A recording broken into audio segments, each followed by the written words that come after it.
6 janari ka një domethënie të veçantë shpirtërore. Është një ditë pastrimi, reflektimi, por edhe shumë aspekteve të tjera. Sigurisht, ne duhet të numërojmë bekimet tona. Duhet të themi që bashkë me ditën e ujit të bekuar, siç njihet në botën e krishterë, kemi dhe shumë bekime nga të cilat ne duhet çdo ditë të marrim nga pak. Mirë po zakonisht jeta, vrulli, përditshmëria na çojnë në ritme të tjera dhe nga ndonjëherë i harrojmë ato. Dhe pikërisht për t'i kujtuar këtu sot për vlerën e tyre që kanë, kemi të ftuar 3 miq. Do ta nisim menjëherë me Arber Xhihani, ekspert punësimi. Përshëndetje Arber, mirë se vjen. Përshëndetje. Mirë që të kam këtu. Mirë se vjen. Silvana Rusi, këngëtare. Përshëndetje Silva, mirë se vjen sërish.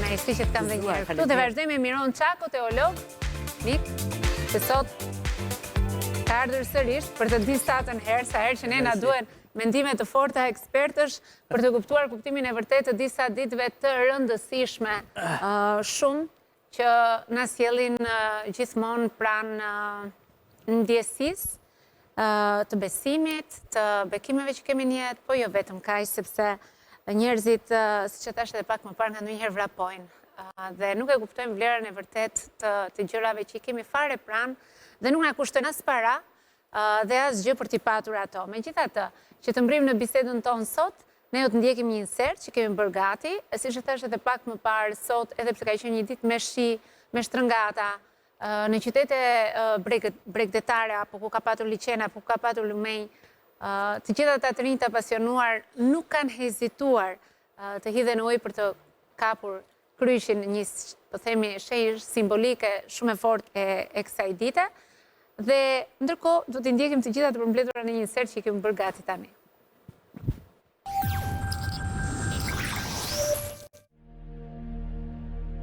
Më 6 janar, dita ujit të bekuar, na fton të ndalemi për një çast të reflektimi. Uji i bekuar simbolizon bekimet që rrjedhin në jetën tonë, shëndetin, paqen, punën, familjen. Ai na kujton se përpara se të kërkojmë më shumë, duhet të dimë të vlerësojmë atë që kemi.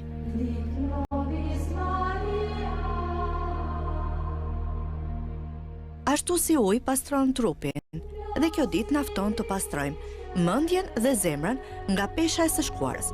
Rituali i hedhjes së kryqit në ujë është një akt besimi dhe guximi. Të rinjt hidhen në të ftohtë për të kapur kryqin, duke na kujtuar se bekimet nuk vijnë gjithmonë lehtë. Ato fitohen nga ata që guxojnë dhe besojnë. Kryqi nuk është thjesht një objekt, por një mesazh. Fitoria vjen për ata që nuk dorëzohen. Dhe në jetën e përditshme, edhe në biznes, uji i bekuar na mëson një të vërtetë të thjeshtë. Gjithçka që qarkullon me ndershmëri dhe me çuri sjell fryt. Si uji i pastër, edhe puna, parat dhe vendimet tona kanë nevojë për transparencë dhe ekuilibër. Dita ujit të bekuar është një thirrje për fillime më të pastra, zgjedhje më të mençura dhe një jetë ku bekimet jo vetëm kërkohen, por vlerësohen.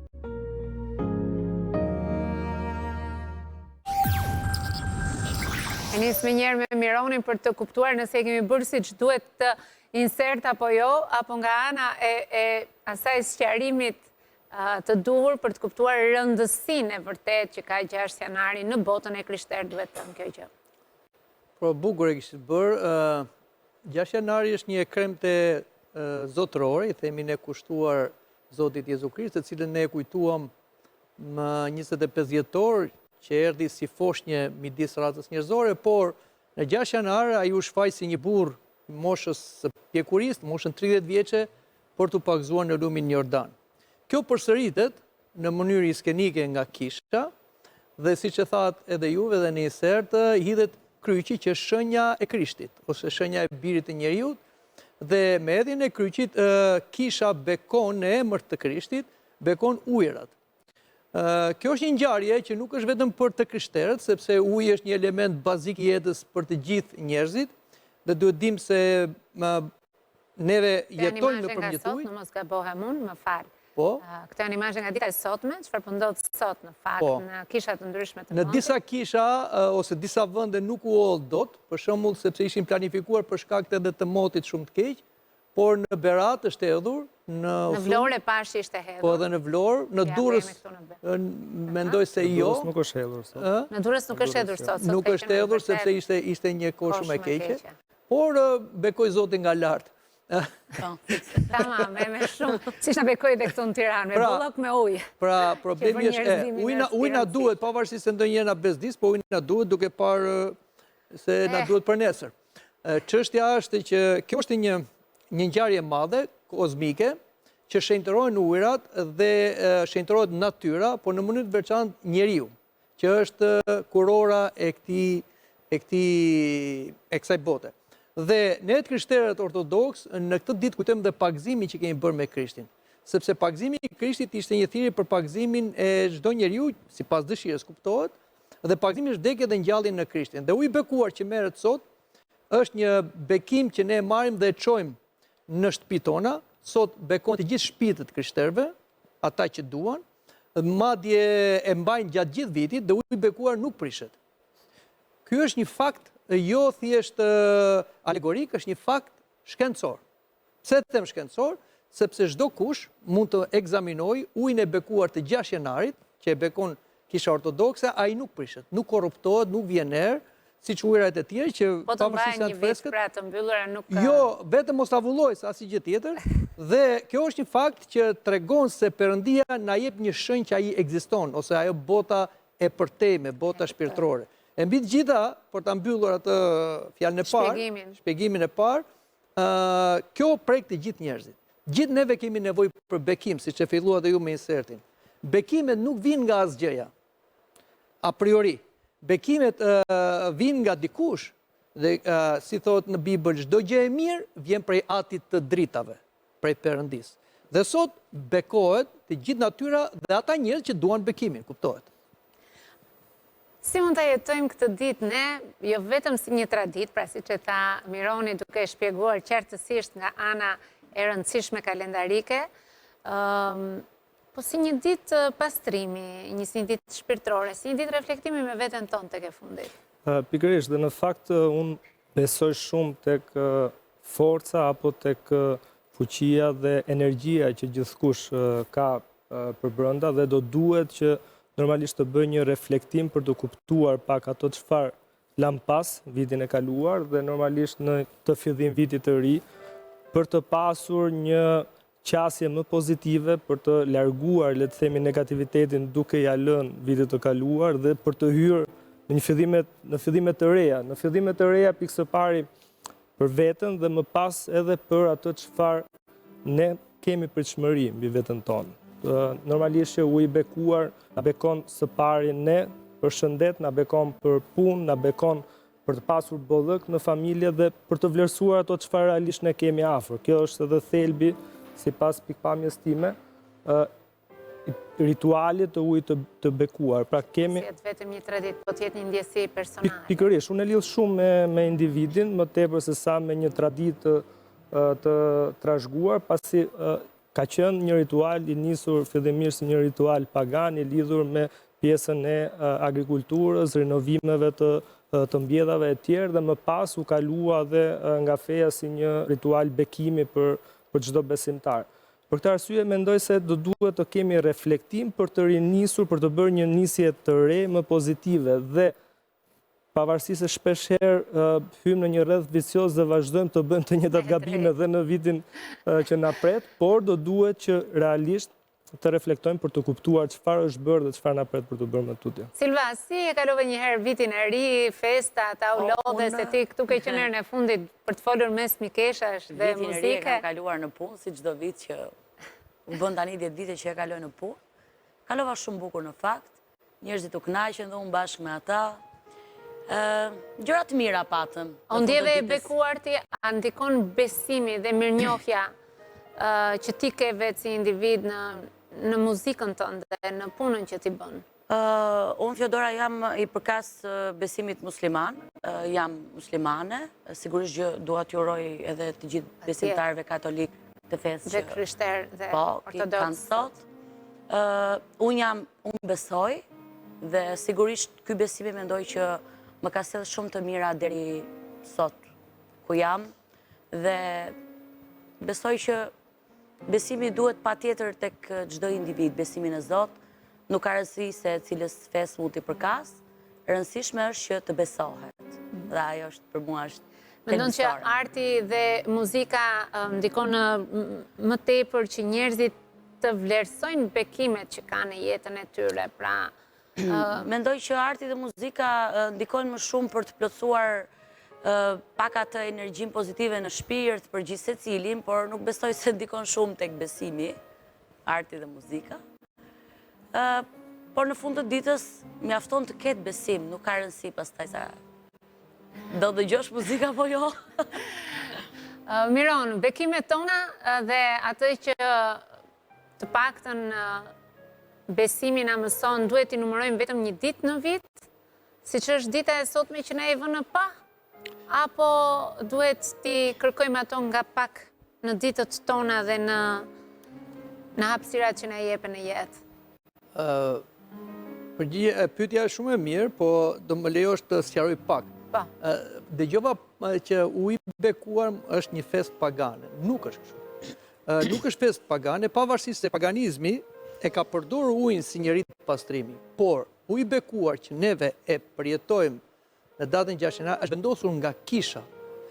Pse është vendosur? Sepse kur pagëzoi dikush, dhe duhet ta dinë historikun, njerëzit merrnin nga uji i shenjtëruar, se duhet shenjtërohet një ujë që të pagëzohet dikush. Dhe nga ky ujë e çonin te smurë dhe smurët shëroheshin.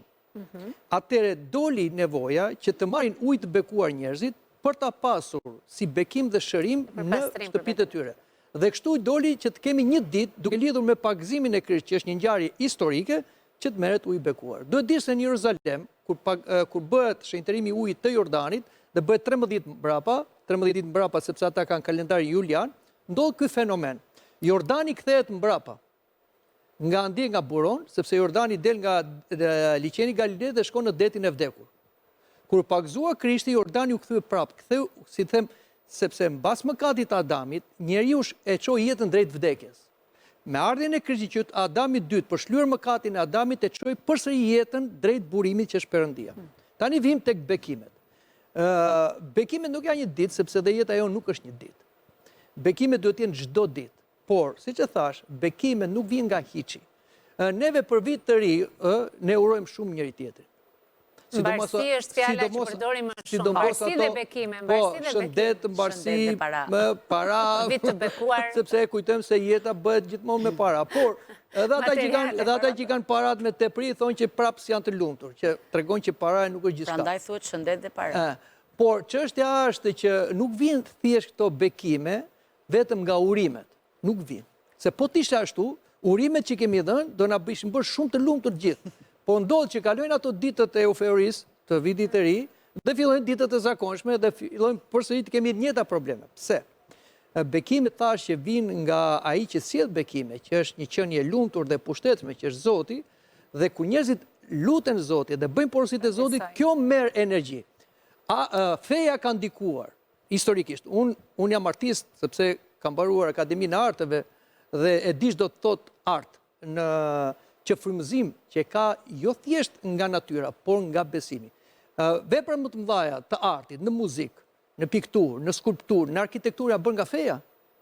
Sepse njerëzit duke besuar Zotin dhe duke lexuar ato që janë pjesë e shkrimit të shenjtë, frymëzohen për të bërë vepra të mëdha. Dhe shkencëtarët e mëdhenj që kanë bërë dhe ligji që kemi sot, Isaac Newtoni ka qenë fetar i madh, Einstein ka qenë fetar i madh, kështu që këta frymëzuan nga Zoti që sjell bekime, sjell ndriçime dhe i dhan benefite jo vetëm vetes tyre, por dhe njerëzimit. Kështu që janë të gëshëtuar. E kuptoj.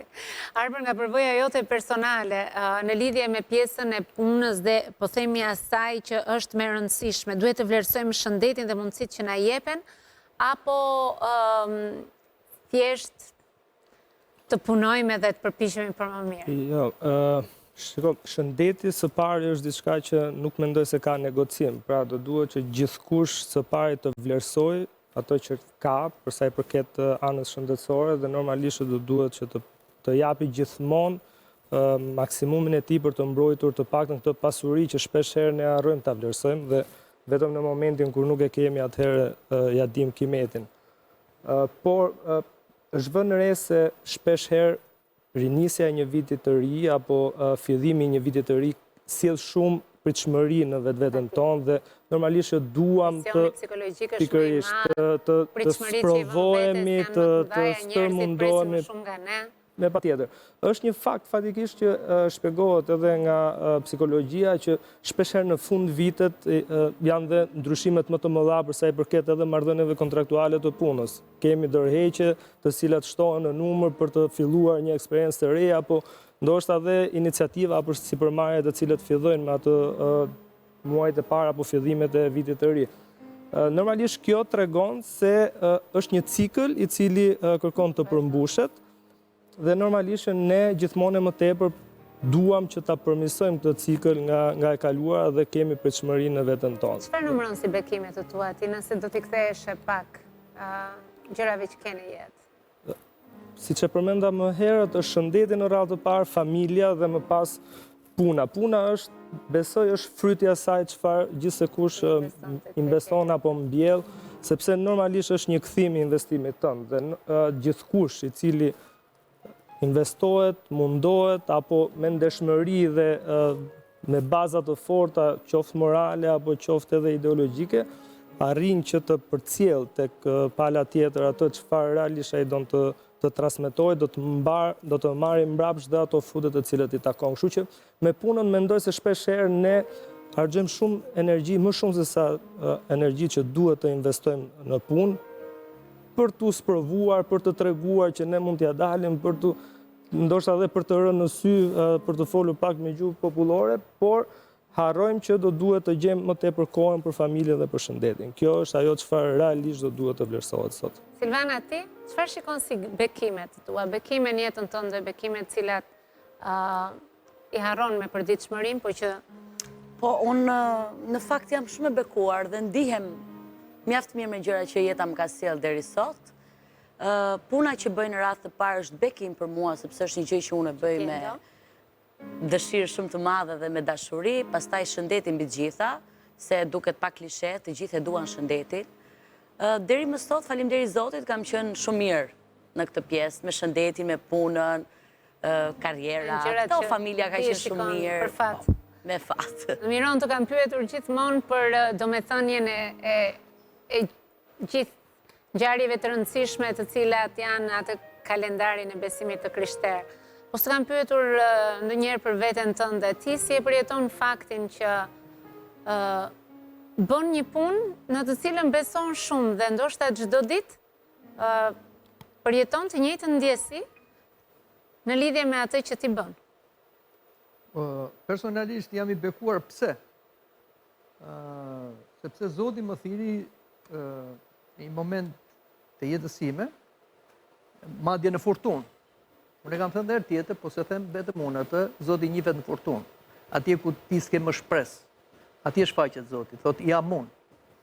Dhe jo vetëm dha dorë dhe më nxori nga fortuna, por ai më vuri në shërbimin e tij, dhe kem kaq vite që i shërbej, përpiqem çdo ditë i shërbej, në një shërbim që është jo vetëm hyjnor, por dhe human, sepse unë jam si dalta dhe ai është mjeshtri për të gdhëndur zemrat e njerëzve. Ky është misioni që kemi neve. Pra unë kam qenë skulptor, por tani është ai skulptori, unë jam mjeti atij. Dhe shumë e bukur kjo kur ti shikon që jo vetëm merr këto benefite nga Zoti, dhe Zoti është një qenie reale siç jemi dhe neve, por këto benefite kalojnë edhe te njerëz të tjerë, ndryshon jetën e njerëzve. Dhe është një shprehje biblike, nëse kthej një njeri nga rruga, shumë fajet janë falur. Ne flasim sot për shëndetin. Dhe vërtet shëndeti është jetik, sepse pa shëndetin gjërat s'kan kuptim. Por shëndeti nuk varet vetëm nga mirëqenia materiale. Shëndeti varet nga mirëqenia shpirtërore. Do të ndërpres për këtë gjë në një histori tërësisht personale. Kam qenë në Londër me mikeshat e mia, pavarësisht se historia vjen nga një besimtar mysliman, dua ta vë në pakt në lidhje me shëndetin. Ai ishte shofer taksie dhe po flisnim dhe po diskutonim dhe tha, unë u diagnostikova me kancer dhe për fatin tim të keq bashkëshortja ime ngatëroi datat e kemios dhe duke qenë se në Londër dhe në botën e civilizuar, çdo gjë është me datë, dhe data tjetër që ty mund të vi për shkak se shteti ka të planifikuara, mund të ishte shumë vonë, e kuptova thaj që nuk ishte më shpresë për mua. Atëherë tha vendosa, edhe pse ma kishin ndaluar kategorikisht të agjëroja, pra edhe bota e krishterë një më së miri pikërisht kreshmën, pra dhe agjërimin. Dhe kur jam rikthyer mbrapsht pas, më shkova të takoja familjen time të ndahesha me ta, dhe kur jam kthyer mbrapsht dhe kam bërë check-upet në Londër për të filluar edhe një herë nga e para tratativat për të mund të shpëtuar, doktori tha ishte totalisht i befasuar dhe më tha që sëmundja ime në 80% të saj kishte kaluar dhe mbetej shumë pak më për të luftuar. E mora këtë si një shembull të madh të asaj që ti po më thua tani dhe nuk ka rëndësi, po e rëndësishme është besimi i madh që ne kemi dhe ai atributi që japim. Besimi nuk është thjesht një placebo, sepse ndonjëherë kujtohet si placebo, si një lloj autosugjestioni. Por besimtarin e vërtet, besimi është komunikim me një qenie që ka energji të pashteshme, që është Zoti, dhe ne jemi si ato bateri që marrim këto energji se ne na shteren bateritë. Prandaj duhet çdo ditë që ti të karikohesh me Zotin dhe duhet i lëm pak kohë Zotit në jetën tonë gjatë çdo dite, sepse Zoti nuk është një ambulancë që kur ti ndodhi smundje i bie numri dhe ai të vjen. Jo, më kujto kur je mirë, të kujtoj kur jam keq. Çështja është kështu që shëndeti, pra, siç e tham, nuk varet vetëm nga miqënia materiale, as nga paraja, por varet nga miqënia shpirtërore dhe ku shkatërrohet shëndeti. Armiku më i madh i shëndetit nuk është as uria, as një ekonomi e vështirë, është mëkati, që fatkeqësisht sot njerëzit e bëjnë shumë thjesht dhe justifikojnë. Dhe prandaj erdhi Krishti dhe erdhi të na fali mëkatet. Dhe kjo ditë është dita që na ndihmon neve për të kuptuar se si falen mëkatet. Për ne mëkatet falen me anë të pagëzimit në emër të Jezu Krishtit dhe ky ujë i bekuar, se vim te ky bekim që është faktik tani, nuk është thjesht filozofi, tregon si ka qenë natyra para mëkatit, ishte e paprishur, e pavdekshme, dhe si do bëhet kur vi Krishti për dytë. Pra, ne kemi një fakt tani që jo vetëm do fitojmë një shëndet të përkohshëm, por ne do presim një shëndet të përjetshëm. Ky është besimi. Shikoj çfarë tejkalimi bën besimi.